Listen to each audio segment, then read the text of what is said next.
வணக்கம். இப்போ இந்த வீடியோ ப்ரெசன்டேஷனில் நம்ம எம்சிஎக்ஸ் நேச்சுரல் கேஸ் மார்க்கெட்டில் இன்றைக்கி எப்படி ட்ரேட் பண்ணலாம் அப்படின்றத பற்றி பார்க்குறதுக்கு முன்னாடி நேற்று மார்க்கெட்டில் என்ன நடந்தது, நம்ம என்ன எதிர்பார்த்தோம் அப்படின்றத பற்றி பார்க்கலாம்.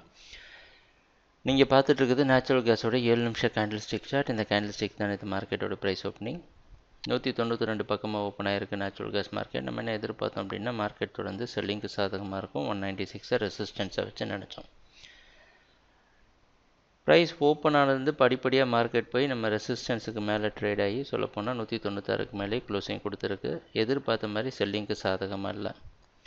அதுக்கு முன்னாடி நாள் மார்க்கெட் வாட்ச் பண்ணலாம்னு நினச்சிருந்தோம். ஒரு கரெக்ஷன் எதிர்பார்த்தோம். ஆனால் அந்த கரெக்ஷன்லாம் நேற்று தான் நடந்திருக்கு. சரி, என்ன பண்ணலாம் இன்றைக்கி அப்படின்னு பார்த்தோன்னா, இன்றைக்கி மார்க்கெட்டோட ஓப்பனிங் 196லேருந்து 97க்குள்ளே ஓப்பன் ஆகிறதுக்கு வாய்ப்பு இருக்கிற மாதிரி வெளிநாட்டில் இருக்க ஐஎம்எக்ஸ் மார்க்கெட் வச்சு பார்க்குறப்ப தெரியுது.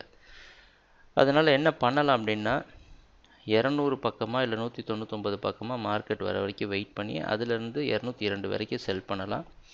203ல் ஸ்டாப் லாஸ் வச்சு ட்ரேட் பண்ணலாம். ஏன்னா இந்த ஸ்ட்ராட்டஜியை தான் நம்ம 2 நாளைக்கு முன்னாடி பண்ணலாம்னு நினச்சிருந்தோம். நேற்று மார்க்கெட் கொஞ்சம் கீழே வந்து ஓப்பன் ஆனதுனால நம்மளால் அதை ஃபாலோ பண்ண முடியல. ட்ரேடிங் நடக்கிறப்ப பார்ப்போம் என்னென்ன மாற்றங்கள் வருதுன்னு. எங்கள் வீடியோ ப்ரெசன்டேஷனை தொடர்ந்து பார்த்துட்டு வந்ததுக்கு மிக்க நன்றி, மகிழ்ச்சி, வணக்கம்.